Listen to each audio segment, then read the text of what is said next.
ମାନେ ତମ ସମସ୍ତଙ୍କୁ ମୁଁ ସ୍ୱାଗତ କରୁଛି ମୋ ୟୁଟ୍ୟୁବ ଚ୍ୟାନେଲ ତ +2 second year arts science commerce. ତ ଆର୍ଟ୍ସ ସାଇନ୍ସ କମର୍ସ ପିଲାମାନେ ତ ତମମାନଙ୍କ ପାଇଁ ନେଇ ଆସିଛି କଣ ନା ତମର ତପସ୍ୱିନୀ ପତ୍ରର MCQ। ତ ସବୁ MCQ ତ MCQ 2 ଏଥର MCQ 2 ଆଲୋଚନା କରିବା ପିଲାମାନେ। ତ ଚାଲ ଆମେ ଷ୍ଟାର୍ଟ କରିବା। ଭିଡ଼ିଓ ଦେଖିବା ପୂର୍ବରୁ ଚ୍ୟାନେଲରେ ନଥିଲେ ସବସ୍କ୍ରାଇବ କରିଦେବ, ବେଲ୍ ଆଇକନକୁ ଦବାଇ ଦେବ ନୂଆ ନୂଆ ନୋଟିଫିକେସନ ପାଇଁ, ଲାଇକ୍ ସେୟାର କରିଦେବ। ତ କଣ ଦେଲା ତପସ୍ୱିନୀ ପତ୍ରର MCQ କ୍ୱେଶ୍ଚନ। ଗଙ୍ଗାଧର ମେହେର ଲେଖିଛନ୍ତି ଗଙ୍ଗାଧର ମେହେର।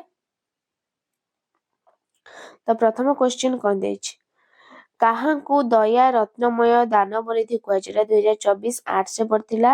କାହାକୁ ଦୟା ରତ୍ନମୟ ଦାନବାରିଧି କୁହାଯାଇଛି? କୁଶ, ଲବ, ରାମ, ମହର୍ଷି। କାହାକୁ କୁହାଯାଇଛି ନା ରାମଙ୍କୁ କୁହାଯାଇଛି ଦୟା ରତ୍ନମୟ ଦାନବାରିଧି ବୋଲି। ପରବର୍ତ୍ତୀ କ୍ୱେଶ୍ଚନ, ନବଭାମା ବୋଲି କବି କାହାକୁ କହିଛନ୍ତି? ସୁନାର ସୀତା, ରୁକ୍ମିଣୀ, ସୀତା, ନବବିବାହିତା ଦ୍ୱିତୀୟ ପତ୍ନୀ। ନବଭାମା ବୋଲି କାହାକୁ କୁହାଯାଇଛି ନା ନବବିବାହିତା ଦ୍ୱିତୀୟ ପତ୍ନୀଙ୍କୁ କଣ ନା ନବଭାମା ବୋଲି କୁହାଯାଇଛି।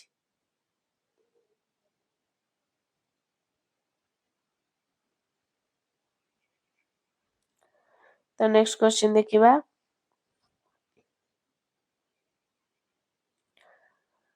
ସଦା ତୁମ୍ଭେ ତାପସଙ୍କ ଅଶାନ୍ତି ନାଶକ, ଏହା କାହାକୁ ଲକ୍ଷ୍ୟ କରି କୁହାଯାଇଛି? ବାଲ୍ମୀକି, ରାମଚନ୍ଦ୍ର, ଲବକୁଶ, ଜନକ। ତ କାହାକୁ କୁହାଯାଇଛି? ଏଇଟା ଦେଖ 2024 କମର୍ସ, 2023 ଆର୍ଟ୍ସ ସାଇନ୍ସ, 2022 ଆର୍ଟ୍ସରେ ପଡିଥିଲା। ତ ସଦା ତୁମ୍ଭେ ତାପସଙ୍କ ଅଶାନ୍ତି ନାଶକ ଏହା କାହାକୁ ଉପଲକ୍ଷ୍ୟ କରି କୁହାଯାଇଛି? ବାଲ୍ମୀକି, ରାମଚନ୍ଦ୍ର, ଲବକୁଶ, ଜନକ। କାହାକୁ ନା ରାମଚନ୍ଦ୍ର। କାହାକୁ ନା ରାମଚନ୍ଦ୍ରଙ୍କୁ କୁହାଯାଇଛି। ନେକ୍ସଟ, ଶିଶୁଦେୟ ମହର୍ଷିଙ୍କ ସହିତ କାହାର ପଦପଙ୍କଜ ଦର୍ଶନ କରିବାକୁ ଯାଇଥିଲେ? ଦଶରଥଙ୍କର, ବଶିଷ୍ଠଙ୍କର, ରାମଙ୍କର, ଭରତଙ୍କର। କାହାର ନା ରାମଙ୍କର। କାହାର ନା ରାମଙ୍କର। ନେକ୍ସଟ, ମହାରାଜା କେଉଁଥିରେ ଦୀକ୍ଷିତ ହୋଇଛନ୍ତି ବୋଲି ବର୍ଣ୍ଣିତ? ମହାବ୍ରତ, ମହାଯଜ୍ଞ, ମହାଦୀକ୍ଷା, ମହାତ୍ୟାଗ। କଣ ନା ମହାଯଜ୍ଞ। ମହାରାଜା କେଉଁଥିରେ ନା ମହାଯଜ୍ଞରେ ଦୀକ୍ଷିତ ହୋଇଛନ୍ତି। ନେକ୍ସଟ, କାହାକୁ ରାମଚନ୍ଦ୍ର କିଛି ଅଧ୍ୟାୟ ନଥାଏ ବୋଲି କୁହାଯାଇଛି? ତାପସଙ୍କୁ, ତପସ୍ୱିନୀଙ୍କୁ, ପ୍ରଜାଙ୍କୁ, ମୁନିମାନଙ୍କୁ। କାହାକୁ ପିଲାମାନେ ନା ତାପସଙ୍କୁ କିଛି ଅଧ୍ୟାୟ ନଥାଏ। କଣ ନା ତାପସଙ୍କୁ ରାମଚନ୍ଦ୍ରଙ୍କ କିଛି ଅଧ୍ୟାୟ ନଥାଏ ବୋଲି କୁହାଯାଇଛି। ନେକ୍ସଟ, ଦୁଃଖିନୀର ପୁତ୍ର ଯୁଗ କିପରି ବୋଲି ବର୍ଣ୍ଣନା କରାଯାଇଛି? ଅବୋଧ, ଅକ୍ଷମ, ସାହସୀ, ଅଧମ। କିପରି ବର୍ଣ୍ଣନା କରାଯାଇଛି ନା ଅବୋଧ। କଣ ପିଲାମାନେ ନା ଅବୋଧ। ନେକ୍ସଟ, କାହାର ପ୍ରଣୟକୁ ସ୍ୱପ୍ନ ମନେ କରିବାକୁ ଅନୁରୋଧ କରାଯାଇଛି? ନବପ୍ରଣୟନ, ନୂତନ ଅଙ୍କଲାଗୀଙ୍କର, ନବମାମାଙ୍କର, ବୈଦେହୀର। କାହାର ପିଲାମାନେ ନା ବୈଦେହୀର। କାହାର ନା ବୈଦେହୀର। ନେକ୍ସଟ, ଚାହିଁ ନବ ପ୍ରଣୟିନୀ ପ୍ରଫୁଲ୍ଲ ଲପନ, ଏ ପଂକ୍ତିର ଲପନର ଅର୍ଥ କଣ? ମୁହଁ, ହାତ, ହସ ନା ଆଖି। କଣ ହବ ନା ହବ ମୁହଁ। କଣ ନା ଚାହିଁ ନବ ପ୍ରଣୟନ ମାନେ ସେ ଚାହିଁଛନ୍ତି ତାଙ୍କ ପ୍ରଫୁଲ୍ଲ ଲପନ ମାନେ ମୁହଁକୁ ସେ ଚାହିଁଛନ୍ତି। ନେକ୍ସଟ, ଦୁଃଖିନୀର ପୁତ୍ରଦ୍ୱୟ ଜନ୍ମକାଳରୁ କଣ ଜାଣନ୍ତି ନାହିଁ? କଣ ଜାଣନ୍ତି ନାହିଁ? ସ୍ନେହ, ରାଜ୍ୟଭୋଗ, ଭାତୃସ୍ନେହ, ପିତୃ ଅନୁରାଗ। କଣ ଦୁଃଖିନ ପୁତ୍ରଦ୍ୱୟ ଜନ୍ମ କାଳରୁ ଜାଣନ୍ତି ନାହିଁ ନା ପିତୃ ଅନୁରାଗ। କଣ ନା ପିତୃ ଅନୁରାଗ ଜାଣନ୍ତି ନାହିଁ। ନେକ୍ସଟ, ଦାନବାରିଧି ବୋଲି ସୀତା କାହାକୁ ସମ୍ବୋଧନ କରିଛନ୍ତି? ରାମଚନ୍ଦ୍ର, ବାଲ୍ମୀକି, ତପସ୍ୱୀ, ଲବକୁଶ। କାହାକୁ ଚାହିଁଛନ୍ତି ନା ରାମଚନ୍ଦ୍ର। ଦାନବାରିଧି ବୋଲି ରାମଚନ୍ଦ୍ରଙ୍କୁ ସମ୍ବୋଧନ କରିଛନ୍ତି। ନେକ୍ସଟ, କଣ ଶୁଣି ସୀତାଙ୍କର ହୃଦୟ ହାନି ହୋଇ ଯାଉଥିଲା? କଣ ଶୁଣି?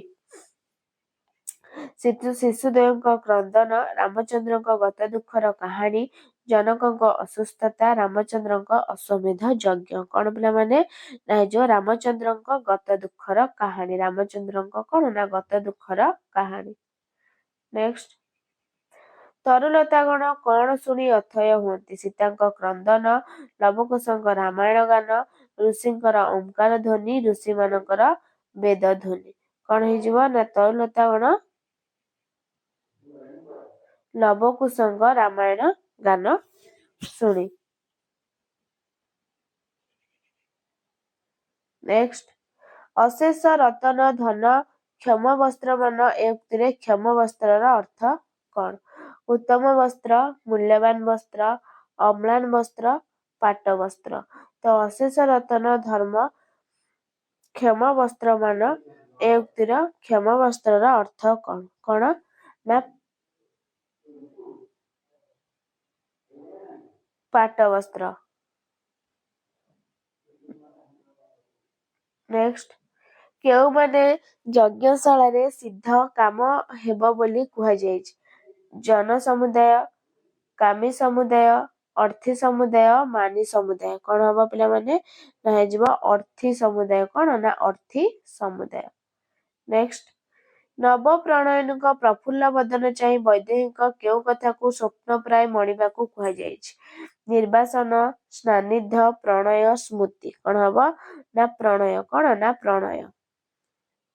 ନେକ୍ସଟ, ସୀତା ପତ୍ର ଲେଖୁଥିବା ବେଳେ କିଏ ହସି ହସି ପହଞ୍ଚୁଥିଲେ? ବାଲ୍ମୀକି, ଲବକୁଶ, ସଖୀ, ରାମଙ୍କ ଦୂତ। କିଏ?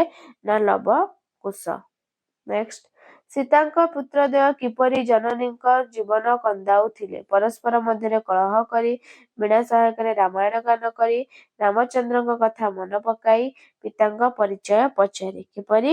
ନା ବୀଣା ସହାୟକରେ ରାମାୟଣ ଗାନ କରି। ନେକ୍ସଟ, ରାମଚନ୍ଦ୍ରଙ୍କ ମହାଯଜ୍ଞରେ ରାମଚନ୍ଦ୍ରଙ୍କ ବାମଙ୍କ କିଏ ଦୀକ୍ଷିତ ହୋଇଥିଲେ? ନବବଧୂ, ନବପତ୍ନୀ, ନବବାମା, ନବଜାୟା। କଣ ହବ? ନା ନବବାମା। କଣ ନା ନବବାମା। ନେକ୍ସଟ, ଗତ ଦୁଃଖର କାହାଣୀ କିଏ ଶୁଣାଇବେ ବୋଲି କୁହାଯାଇଛି? ବାଲ୍ମୀକି, ସୀତା, ଶିଶୁଦ୍ୱୟ, ଆଶ୍ରମବାସୀ। କିଏ? ନା ଶିଶୁଦ୍ୱୟ। ଗତ ଦୁଃଖର କାହାଣୀ କିଏ? ନା ଶିଶୁଦ୍ୱୟ ଶୁଣାଇବେ ବୋଲି କୁହାଯାଇଛି।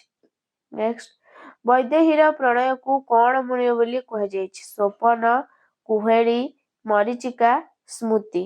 କଣ ନା ସ୍ୱପନ। କଣ ନା ସ୍ୱପନ। ନେକ୍ସଟ,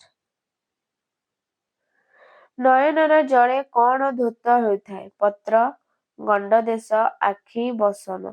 ନୟନର ଜଳେ କଣ ଧୌତ ହୋଇଥାଏ? କଣ ଧୌତ ହୋଇଥାଏ? ନା ପତ୍ର। କଣ ନା ପତ୍ର ଧୌତ ହୋଇଥାଏ। ନେକ୍ସଟ, କିଏ ମୁଗ୍ଧ ହେବ ବୋଲି ସୀତା ଭାବିଛନ୍ତି? କିଏ ମୁଗ୍ଧ ହେବ ବୋଲି? ନବବଧୂ, ବ୍ରାହ୍ମଣମାନେ, ବାଲ୍ମୀକି, ଲବକୁ। କିଏ ମୁଗ୍ଧ ହେବ ପିଲାମାନେ? ନା ନବବଧୂ। କିଏ? ନା ନବବଧୂ। ନେକ୍ସଟ, ନବବାମା କେଉଁଠି ଶୋଭିତ ହେଉଥିବ ବୋଲି କୁହାଯାଇଛି? ସମ୍ମୁଖରେ, ସ୍ୱର୍ଣ୍ଣ ସିଂହାସନେ, ଦକ୍ଷିଣାଙ୍କେ, ବାମାଙ୍କେ। କେଉଁଠି? ନା ବାମାଙ୍କେ। ଜାଣିଛନ୍ତି ଜନନୀର ହୃଦୟ କନ୍ଦାଏ କିଏ? ରାମଚନ୍ଦ୍ର, ଭରତ, ଲକ୍ଷ୍ମଣ, ଲବକୁଶ। କିଏ ପିଲାମାନେ? ନା ଲବକୁଶ। କିଏ? ନା ଲବକୁଶ। ନେକ୍ସଟ, ସୀତାଙ୍କ ରାମଚନ୍ଦ୍ରଙ୍କୁ ଚିଠି ଲେଖି କଣ ମାଗିଥିଲେ? ପୁଅ ଦୁହିଁଙ୍କ ରାଜଭୋଗ ପ୍ରଦାନ କରିବା ପାଇଁ, ନବପ୍ରଣୟନକୁ ବାହାର କରିଦେବା ପାଇଁ, ନବପ୍ରଣୟନୀ କେଉଁ ଘୋର ତପସ୍ୟା କରି କେଉଁ ମନ୍ତ୍ର ଜପ କରି ରାମଚନ୍ଦ୍ରଙ୍କୁ ବର ରୂପ ପାଇଲେ ଜାଣିବା ପାଇଁ, ତାଙ୍କ ଦୋଷ କ୍ଷମା କରିଦେବା ପାଇଁ। କିପରି ପିଲାମାନେ? ନା ହେଇଯିବ କଣ ନା ଗ ହେଇଯିବ ନବପ୍ରଣୟନୀ କେଉଁ ଘୋର ତପସ୍ୟା କରି କେଉଁ ମନ୍ତ୍ର ଜପ କରି ରାମଚନ୍ଦ୍ରଙ୍କୁ ବର ରୂପେ ପାଇଲେ ଜଣାଇବା ପାଇଁ। ନେକ୍ସଟ, ତପସ୍ୱିନୀ କିଏ? ସୀତା, ଲବକୁଶ, ପାର୍ବତୀ, ଲକ୍ଷ୍ମୀ। ତପସ୍ୱିନୀ କିଏ? ନା ତପସ୍ୱିନୀ ହେଉଛି ସୀତା। କିଏ? ନା ସୀତା। ନେକ୍ସଟ, ତପସ୍ୱିନୀର ପତ୍ର କାହା ଉଦ୍ଦେଶ୍ୟରେ ଲିଖିତ? ବାଲ୍ମୀକି, ଶ୍ରୀରାମ, ସୀତା, ଲବକୁଶ। କାହା ଉଦ୍ଦେଶ୍ୟରେ ଲିଖିତ? ନା ଶ୍ରୀରାମଙ୍କ ଉଦ୍ଦେଶ୍ୟରେ ଲିଖିତ। ନେକ୍ସଟ, ରାମଚନ୍ଦ୍ର ସୀତାଙ୍କ ପ୍ରେମକୁ କାହିଁକି ସ୍ୱପ୍ନ ମନେ କରିବେ ବୋଲି ସୀତା ଲେଖିଛନ୍ତି? ନବପ୍ରଣୟନ ମୁଖ ଦର୍ଶନ କରି, ରାଜକାର୍ଯ୍ୟରେ ବ୍ୟସ୍ତ ରହି, ପୁତ୍ରଦେବଙ୍କ ପରିଚୟ ପାଇ, ରାମାୟଣ କଥା ଶ୍ରବଣ କରି। କିପରି? ନା ନବପ୍ରଣୟନ ମୁଖ ଦର୍ଶନ କରି। ନେକ୍ସଟ, ଶରଣ ବର୍ଷଣ ଧ୍ୱଜ ରିପୁ ଗଜାଙ୍କୁଶ। ଏଥିରେ ଧ୍ୱଜ ଶବ୍ଦର ଅର୍ଥ କଣ? ନା ପତାକା। ଡବଲ ଥର ଆସିଛି କ୍ୱେଶ୍ଚିନ୍। ନେକ୍ସଟ, ରାମଚନ୍ଦ୍ରଙ୍କ ସଦ୍ଗୁଣାବଳୀ ଶତଗୁଣିତ ହେଉଥିବ କାହିଁକି? ସୀତାଙ୍କ ସ୍ମୃତିକୁ ମନେ ପକାଇ, ଲବକୁଶଙ୍କ ପରିଚୟ ପାଇ, ମୁଗ୍ଧ ନବବଧୂକୁ ମୁଗ୍ଧ କରିବା ପାଇଁ, ଋଷିମାନଙ୍କୁ ଆନନ୍ଦ ପ୍ରଦାନ କରିବା ପାଇଁ। କିପରି? ନା ମୁଗ୍ଧ ନବବଧୂକୁ ମୁଗ୍ଧ କରିବା ପାଇଁ। ତାପରେ ସୀତାଙ୍କ ଶିଶୁଦ୍ୱୟଙ୍କ ମନ କଣ ପାଇଁ ସେମାନଙ୍କୁ ଆକର୍ଷିତ କରିନେଉଥିଲା? ରାମଚନ୍ଦ୍ରଙ୍କ ପଦ ପଙ୍କଜ ଦର୍ଶନ କରିବା ପାଇଁ, ନା ରାଜା ରାମଙ୍କ ନିକଟରେ ରାମାୟଣ ଗାନ କରିବା ପାଇଁ, ନା ମାତାଙ୍କ ପ୍ରତି ହୋଇଥିବା ଅନ୍ୟାୟର ପ୍ରତିଶୋଧ ନେବା ପାଇଁ, ଅଯୋଧ୍ୟା ଯାଇ ନିଜର ପିତାଙ୍କୁ ପରିଚୟ ଦେବା ପାଇଁ। କିପରି? ନା ରାମଚନ୍ଦ୍ରଙ୍କ ପଦ ପଙ୍କଜ ଦର୍ଶନ କରିବା ପାଇଁ। ତ ପିଲାମାନେ ଏ ଥିଲା ତମମାନଙ୍କର କଣ MCQ କ୍ୱେଶ୍ଚିନ୍ ଆନ୍ସର। ତ ଭିଡ଼ିଓଟି ଭଲ ଲାଗିଥିଲେ ଲାଇକ୍ ସେୟାର ସବସ୍କ୍ରାଇବ କରିଦେବାର ରହୁଛି। ଧନ୍ୟବାଦ। ଜୟ ଜଗନ୍ନାଥ।